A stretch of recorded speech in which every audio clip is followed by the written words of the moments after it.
বীজটা এই বীজটা একদম সাদা পাকড়াইব। হ্যাঁ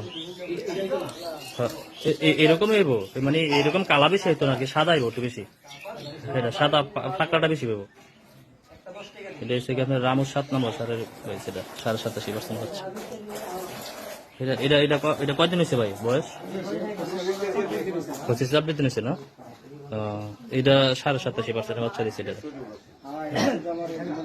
মন মতো পাইছেন না, খুশি আপনি? তাই এটা ইয়া কি প্রথম বিয়ান দিছে নাকি দ্বিতীয় বিয়ান? এটা এটা ফার্স্ট বিয়ানের পরের বিয়ান, 6 বিয়ানের। এটার মা ভিত্তি হুমপুরা, এটার মা ওই যে ফিসেরটা। এটার মাটা পালা তাইলে এটা আবার ধরে তাড়াতাড়ি আরো দুধ দেবো। আপনার ক্যালসিয়াম আছে মারানো যাইলে আরো দুধ বাড়বো। হ্যাঁ এটা রামুস 7 নম্বর। হ্যাঁ খারা নামের একটু ভিডিও নেই। এটা রামুস 7 নম্বর 87% বাচ্চা। এটা অনেক সুন্দর বাচ্চা হয়েছে, ভাই অনেক খুশি বলতেছে যে এই যে বাচ্চাটা সেরা পাইছে বলে।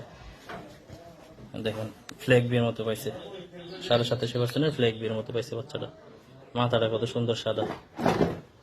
উঠাও উঠাও উঠাও, পরে কি আবার ওই ভিতরে মনে হয় গাতার পড়ছে এটা ভাই।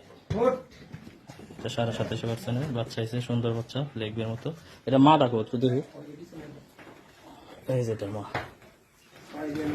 মা দেওয়া ভাই, এই যে দেখেন মাটা বয়স হয়েছে 6 বিয়ানের, মানে 6 নম্বর বাচ্চা হয় ভালো আর কি, 6 নম্বর বাচ্চা। এখন এটার ইনসেমিনেশন করলাম, এটার বীজ দিলাম। ও এটা কি দাম ওর? হ্যাঁ দেখেন, সবাই ভালো থাকবেন।